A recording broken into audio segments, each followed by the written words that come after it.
brother's girlfriend falsely accused me of assault, and my family disowned me because of it. Then years later, they came crawling back to apologize when my brother ended up in prison. I'm 28 now, but this all started when I was 21 and home from college for winter break. My younger brother Max was 19. He was 18 when he started dating her at the time and had this girlfriend, Sia, who was 17. They'd been together for like 8 months, and she was always around the house. My parents loved her. They thought she was this sweet, innocent girl who was good for Max because had always been kind of wild, and she seemed to calm him down, or whatever. I never really paid much attention to her because, honestly, I was focused on my own stuff. I was studying and had this internship lined up for the summer, and I was just trying to get through my junior year. But whenever I was home, she'd always find reasons to talk to me and ask me about college and my classes.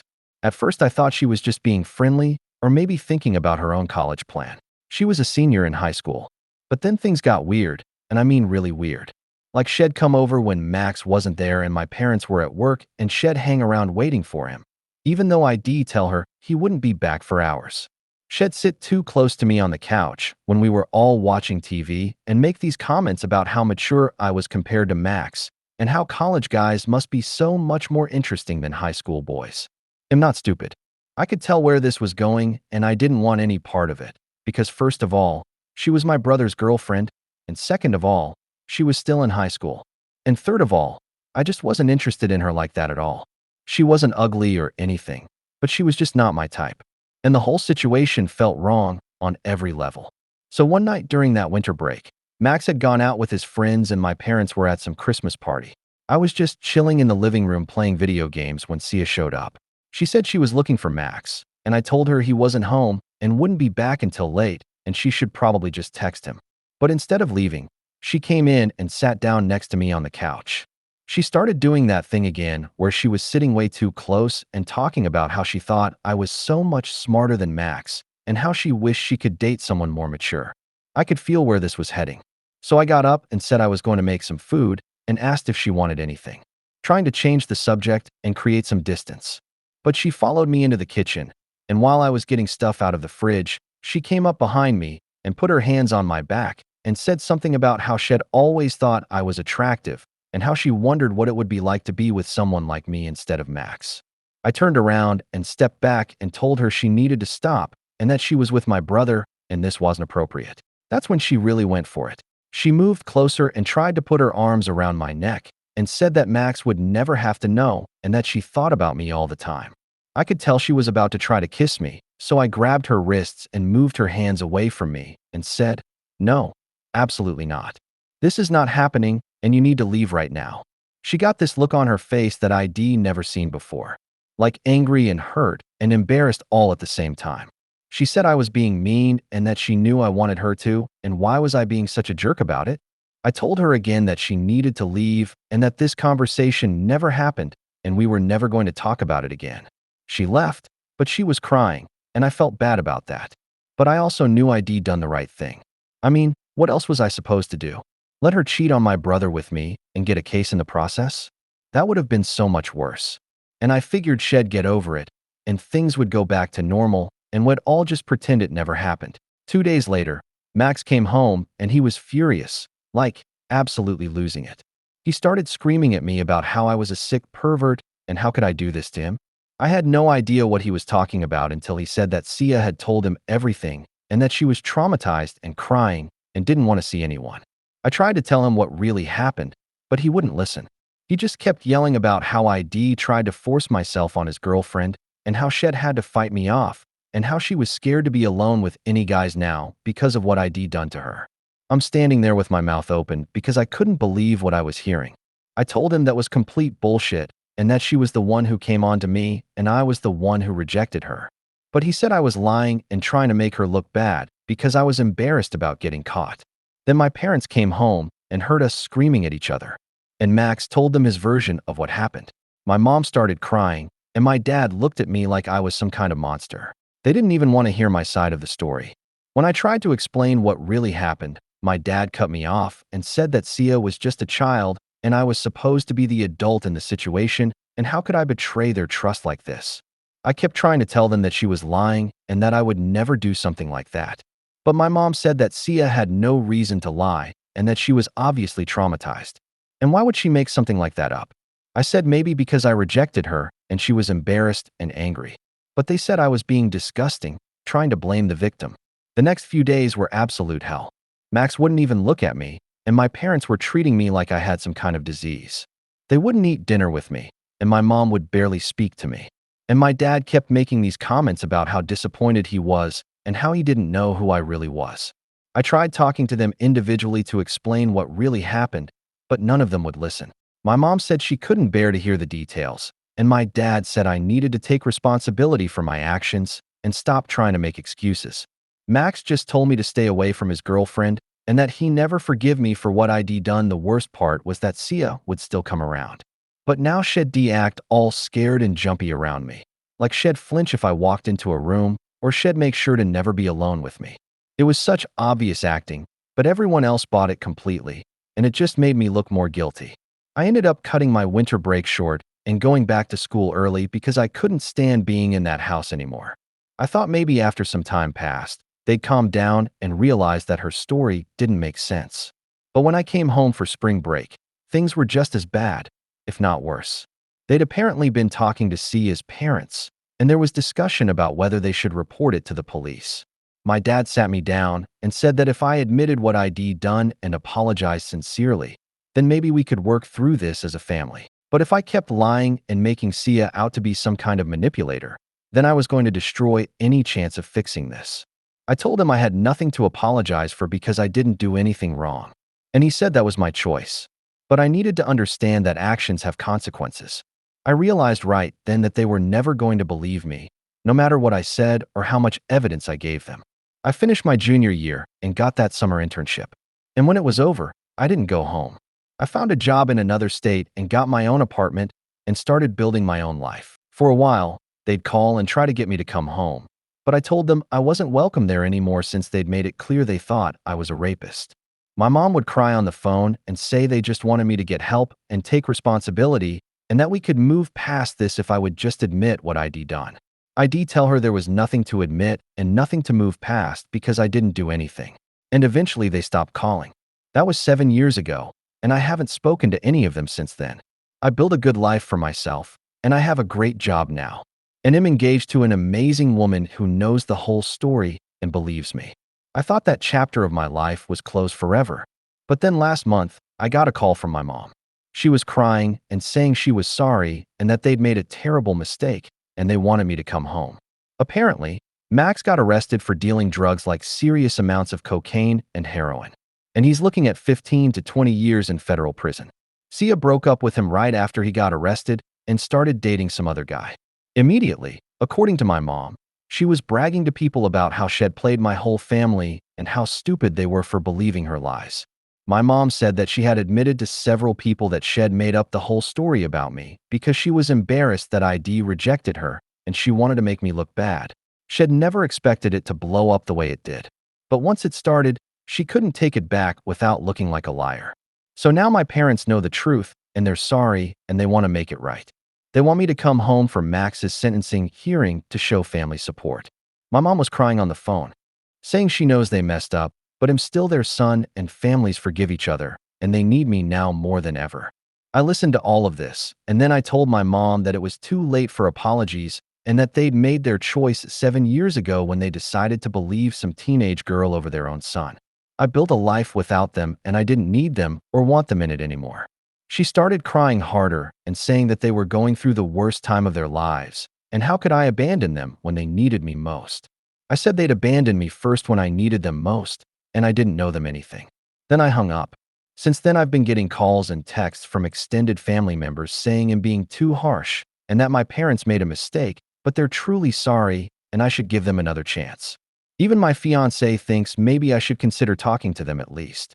Everyone keeps saying that families make mistakes and that holding on to anger for this long isn't healthy and that my parents have learned their lesson and they're suffering enough with Max going to prison. But I keep thinking about how they threw me away so easily based on lies and how they never even tried to hear my side of the story. I don't feel bad for them at all. I really don't. Just because their golden boy turned out to be a drug dealer doesn't mean they get to come crawling back to the son they threw away like garbage. So Ida for refusing to forgive my family and help them through this difficult time, or am I justified in keeping them out of my life forever? Update 1. Reading all your comments has been really helpful and also kind of overwhelming. I think I needed to hear from strangers that I'm not crazy for still being angry about this, because everyone in my real life keeps acting like I should just get over it. A few people asked for more details about what happened when the truth came out, so we'll fill in some of that. Apparently what happened was that Sia was at some party with her new boyfriend, and she was drunk and started bragging about how she'd manipulated my whole family. She was telling people about how she'd had a crush on me, and when I rejected her, she decided to get revenge by making everyone think I was a creep. Someone at the party knew my family, and word got back to my parents. When they confronted Sia about it, she tried to backtrack at first, but eventually she admitted it was all made up. She said she was just a stupid teenager who didn't think about the consequences, and she was sorry, but the damage was already done. My mom called me the day after they found out, and that's when she told me everything. She was sobbing on the phone and saying she couldn't believe they'd been so wrong about me and that she'd lost 7 years with her son over lies.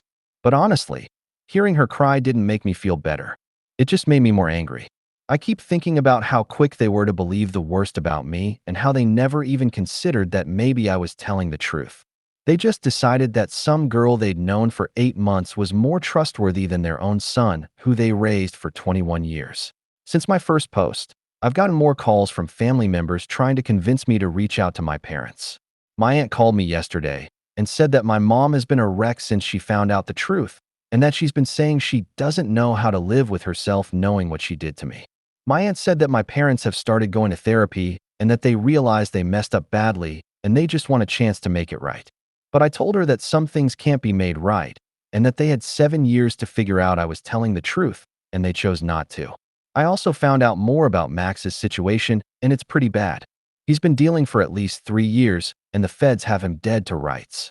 His lawyer is trying to work out a plea deal, but he's still looking at a minimum of 10 years. Apparently, my parents are broke from trying to pay for his legal fees. I am now wondering if they would have even reached out to me if Max hadn't gotten arrested, and if they weren't dealing with all this stress and financial pressure. Like maybe they only want me back now because they need support and money, not because they actually feel bad about what they did to me. Mayan and I have been talking about this a lot, and she thinks I should at least consider having one conversation with my parents to hear them out. Not necessarily to forgive them, but just to get closure for myself. But I don't know if I want closure or if I just want them to stay gone. I've been doing fine without them for 7 years and my life is good, and I'm happy. So why should I let them back in just so they can make me miserable again? Because that's what will happen. I know it will. They'll make promises and say they've changed, but the damage is done and it can't be undone. Some people in the comments said I should take the high road and forgive them because holding on to anger is unhealthy. But I don't feel like I'm holding on to anger. I feel like I've moved on and they're the ones trying to drag me back into their drama. I'm not sitting around stewing about what they did to me. I'm living my life and being happy. If that means keeping toxic people out of my life, even if they're related to me, then that's what I'm going to do. I think what really gets me is that they expect me to just forget about 7 years of being treated like I don't exist and come running back now that they need me. Like I'm supposed to be grateful that they finally figured out I was telling the truth all along. Well, I'm not grateful and I'm not coming back, and I don't care if that makes me the bad guy in their story. They wrote me out of their story a long time ago, so they don't get to write me back in now that it's convenient for them. Update 2. I got a call from Max's lawyer 2 days ago, and that was a conversation I never expected to have. Apparently, Max has been asking about me and wants to talk to me before his sentencing hearing. His lawyer said that Max has been doing a lot of thinking in jail, and he wants to apologize for not believing me about what really happened with Sia. He's hoping I might consider writing a character letter for his sentencing. I told the lawyer that Max and I haven't spoken in 7 years, and I don't know anything about who he is now or what kind of character he has. The lawyer said that Max knows it's a long shot, but he's desperate and he's realized he messed up badly with his family and he wants to try to make things right. The lawyer also told me some things about Max's case that I didn't know before. Apparently, he started dealing drugs about a year after I left home, and it began small but escalated quickly. According to the lawyer, Max has said that losing his brother was one of the things that sent him into a downward spiral. Now, I don't know how I feel about that, because on one hand, I'm not responsible for Max's choices, and he's a grown man who decided to deal drugs. But on the other hand, I keep wondering if things would have been different if ID stayed and fought harder to make them believe me instead of just leaving.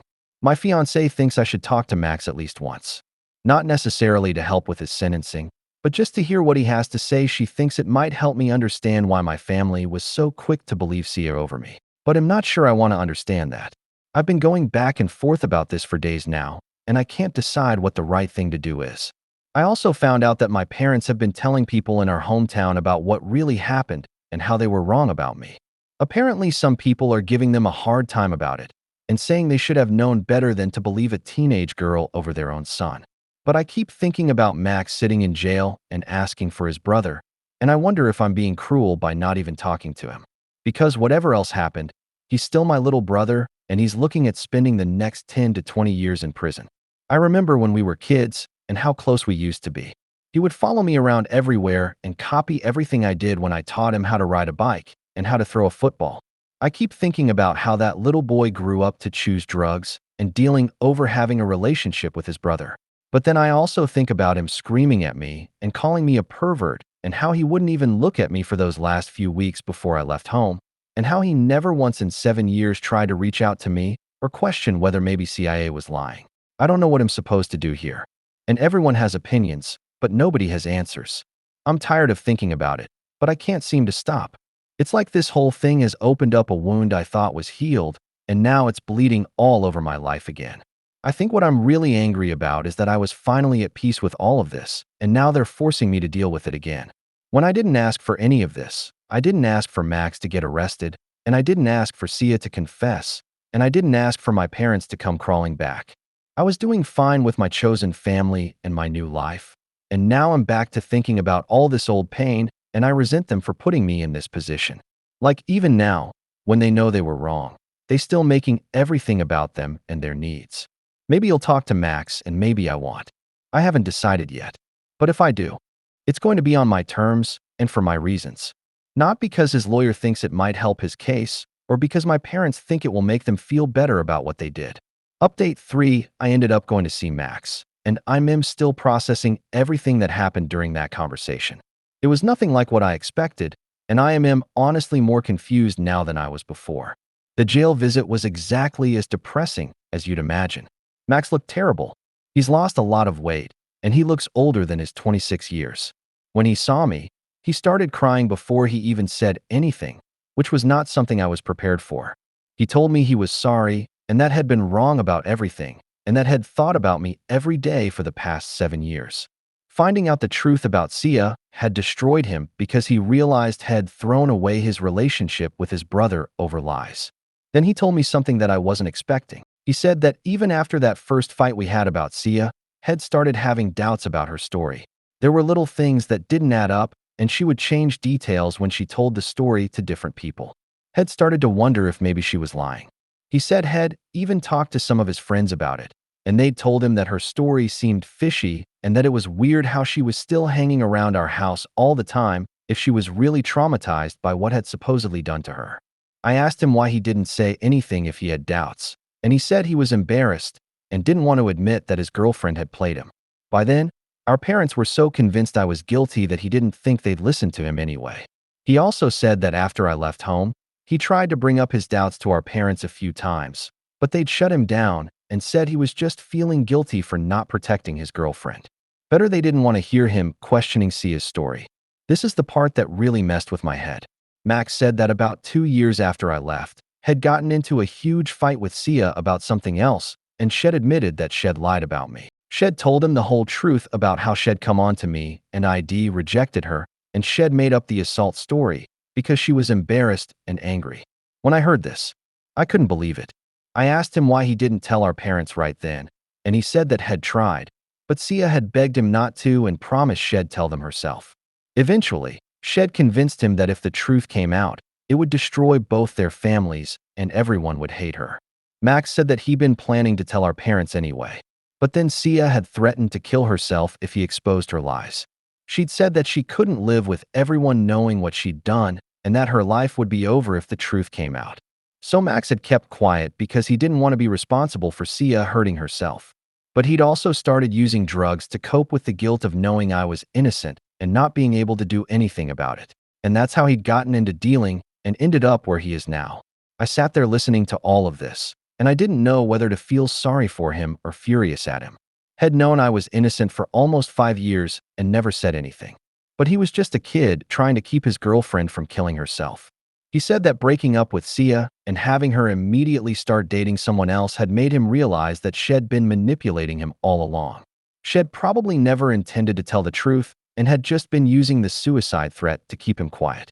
Max said that's when Head really spy and started dealing more serious drugs because he felt like Head lost everything that mattered to him and he didn't care what happened to him anymore. Now he's facing 20 years in prison and he knows it's his own fault. But he also knows that things might have been different if Head been braver. By the end of the conversation, we were both crying and I didn't know what to say to him. ID spent 7 years thinking that Head never questioned Sia's story and that Head chosen her over me without any doubts. But now I find out that Head known the truth for years and had been carrying that guilt around. I told him that I understood why Head kept quiet about the suicide threat, but that it didn't change the fact that ID spent 7 years thinking my whole family believed I was a rapist. Knowing Head had doubts didn't make up for the years of silence. He said he knew that, and he wasn't asking for forgiveness because he didn't deserve it. He just wanted me to know that Head never really believed I could do what Sia said I'd done, and that losing me had been the worst thing that had ever happened to him. I left that jail visit feeling completely drained, and I still don't know what to think about any of it. I understand why Max kept quiet, but I'm also angry that he let me suffer for years when he could have spoken up. Mine thinks this changes things, and that maybe I should consider reaching out to my parents now that I know the whole story. But I'm not sure it does change anything, because the end result is the same. I don't know if I'm going to write that character letter for Max's sentencing or not. I keep going back and forth about all of this, and I wish ID never agreed to him, because now I have even more complicated feelings to deal with. Before this visit, I could at least tell myself that my family had never cared about me enough to question CIA lies, but now I know that's not entirely true. Final update, I decided to write the character letter for Max's sentencing, and I attended the hearing. I'm glad I did, even though it was one of the hardest things I've ever had to do. Max ended up getting 12 years instead of the 20 they were originally talking about. His lawyer said that the family's support and character letters made a difference in the judge's decision, so I guess it was worth it, even though I'm still not sure how I feel about everything. My parents were at the sentencing hearing, and seeing them again after 7 years was surreal. They both looked older, and my mom had greary hair that I'd never seen before. When they saw me, my dad started crying, which was something I'd never seen him do before. After the hearing, they came up to me, and my mom tried to hug me, but I stepped back and told her I wasn't ready for that. My dad said they understood and that they were just grateful I'd come and that they knew they had a lot to make up for. We ended up talking for about an hour in the courthouse cafeteria, and it was awkward and painful, but also kind of necessary. They apologized over and over and said they knew sorry wasn't enough, but they wanted me to know that they'd never stopped loving me and thinking about me. My mom said that not a day had gone by that she didn't regret how they'd handled everything. My dad said that they'd let their emotions override their judgment and that they should have known their son better than to believe he could do something like that. They'd failed me as parents in the worst possible way. I told them that their apologies didn't undo everything and that I'd built a life without them that I was happy with. I wasn't sure if there was a way back from what had happened between us. They said they understood and that they didn't expect me to forgive them right away or maybe ever, but they hoped maybe someday we could have some kind of relationship again, even if it was different from what we'd had before. I've been thinking about the conversation for weeks now, and I still don't know what I want to do. I don't think I can just go back to being their son like nothing happened, but I also don't know if I want to spend the rest of my life completely cut off from them. Mayan and I have talked about maybe starting with occasional phone calls or emails and seeing how that goes, not jumping back into a full relationship, but just keeping the door open for the possibility of something in the future. I also decided to visit Max one more time before he got transferred to federal prison, and we had a better conversation than the first one. He's accepted responsibility for his choices, and he's not blaming anyone else for where he ended up. He asked me to stay in touch with him while he's serving his time. I told him I'd think about it, and that I wasn't making any promises, but that I was glad what had the chance to clear the air about what really happened all those years ago. As for Sia, I found out that she moved away from our hometown and nobody knows where she went, which is probably for the best. I'm not sure what my relationship with my family is going to look like going forward. I know I can't just pick up where we left off, but I also know that holding on to anger forever isn't doing me any favors. Right now, I'm focused on my wedding planning and my career and building the life I want with my if my parents want to be part of that life someday, then they're going to have to earn it. Because forgiveness isn't something they're entitled to just because they're family. I still think I was right to cut them off when I did, and I don't regret protecting myself from their toxicity. But now that I know the whole story, am willing to consider the possibility that people can change and that maybe there's a way forward that doesn't involve completely burning bridges.